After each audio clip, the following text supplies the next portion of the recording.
সংস্কৃতি বিষয়ক উপদেষ্টা মোস্তফা সরোয়ার ফারুকীকে কয়েকটি কোশ্চেন করার জন্য কয়েকজন চাকরিচ্যুত হয়েছে এবং আমরা জানি যে চাকরিচ্যুত হওয়ার ঘটনায় সরকারের কোনো ওখানে নির্দেশ ছিল না, এরকম একটি কথা আমরা শুনেছি, কিন্তু বাস্তবতা হচ্ছে তারা চাকরি হারিয়েছে। আমরা শুনবো যে চাকরি হারিয়েছে এবং ওটা ঠেকানো গেল না কেন, সেই পরিস্থিতিতে যাব, কিন্তু তার আগে আমি একটু বুঝতে চাই যে সাংবাদিক আসলে কোন প্রশ্ন করবে এবং কোন প্রশ্ন করবে না সেই বিষয়টা আমরা নির্ধারণ করব কী করে। আপনি নিজেই দীর্ঘদিন সাংবাদিকতা করেছেন, আপনার অভিজ্ঞতা থেকে আপনি বলবেন যে এটা আসলে সরকার কি করে ফেস করবে। মানে একটা হচ্ছে আমরা নীতিমালার কথা বলছি যে সাংবাদিক কী করতে পারবে তার এথিক্স থেকে, আমরা এটা ডেফিনেটলি তার রাইট আছে প্রশ্ন করার, কিন্তু পাশাপাশি আমরা এটাও তো দেখেছি গত 15 বছরে প্রশ্ন দিয়েই কিভাবে বয়ান হাজির করা হয়েছে, ফ্যাসিজমকে শক্তিশালী করা হয়েছে। তাহলে এক্ষেত্রে আমাদের অবস্থান কি হবে, সরকার এখানে কি করবে আসলে?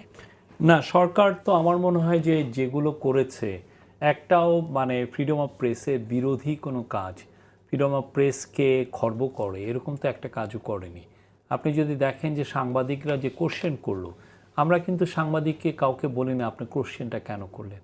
আমরা কিন্তু সাংবাদিকের প্রশ্ন করার রাইটকে আমরা চ্যালেঞ্জ করিনি কোনো ধরনের। কেউ আমাদের উনি প্রশ্ন করেছেন, ওনার 3 জন প্রশ্ন করেছেন এবং আমাদের সংস্কৃতি অ্যাডভাইজার উনি কিন্তু পোলাইটলি তাদের উত্তরটা দিয়েছেন। এখন যেই প্রশ্নটা ওরা সম্মুখীন হয়েছে সেটা হচ্ছে যে প্রাইভেট সিটিজেনরা তাদেরকে কোশ্চেন করছে যে তুমি এইটা কেন করলা, কেন এটার একটা কনটেক্সট আছে। তারা যে কোশ্চেনগুলো করছে সেটাকে তাদের ওই পুরনো মেমোরিগুলোকে আবার সজাগ করে ফেলছে যে তারা তো এই টাইপের কোশ্চেন করতো। কিন্তু আমাদের তরফ থেকে, এই গভর্নমেন্টের তরফ থেকে এদের কাউকে আমরা কোশ্চেন করিনি, এদের কাউকে আমরা একটা মানে তাদের চাকরি সংক্রান্ত যে জটিলতাও তৈরি হয়েছে, কেউ সাসপেন্ডেড হয়েছেন, আমরা কোথাও বলিনি এই তোমার এই লোকটা এই কোশ্চেন করেছে তুমি কেন অ্যাকশন নিচ্ছ না। আমরা সবাইকে ইনভাইট করছি, বাংলাদেশের সমস্ত লিডিং পত্রিকা, যে সমস্ত এডিটররা আমাদেরকে একটু ঘুরিয়ে পেঁচিয়ে আমাদেরকে না মানতে চাচ্ছেন, আপনারা আপনাদের 10টা রিপোর্টার রেখে আপনারা ইনভেস্টিগেট করেন না যে আমাদের এখানে রোল ছিল কিনা। এই জায়গায় আপনি যেটা সবচেয়ে আনফর্চুনেট, আমাদের কোনো রোল নাই অথচ আমাদের নামটাকে ড্র্যাগ করে এখানে নিয়ে আসা হচ্ছে। এটা একটা স্মিয়ার ক্যাম্পেন।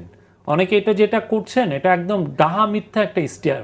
আপনি যদি এইরকমই এডিটর হন এবং আপনি যদি এটার ব্যাপারে কনভিন্স থাকেন যে আপনি 10টা রিপোর্টার রাখেন, 10টা রিপোর্টকে নিয়োজিত করে জানেন যে এই 3 জন সাংবাদিক কেন চাকরিচ্যুত হলো, এখানে গভর্নমেন্টের মিনিমাম রোল আছে কিনা। গভর্নমেন্টের কোনো রোল নাই। আমি একটু বলতে চাই এখানে, এর আগেও এই মবের যে বিষয়টা বা আপনি বলছেন সাধারণ নাগরিকের মধ্যে কেউ কেউ এটা ক্ষুব্ধ হয়ে যাওয়া, এবং আমরা জানি যে সেখানে সংবাদ মাধ্যম যে তাদের অফিস যাওয়ার, সেই মুখে যাওয়ার একটা ঘটনা ছিল এবং সেটাকে কেন্দ্র করে আসলে তারা এই উদ্যোগটা নিয়েছে, চাকরিচ্যুত করেছে সাংবাদিকদের।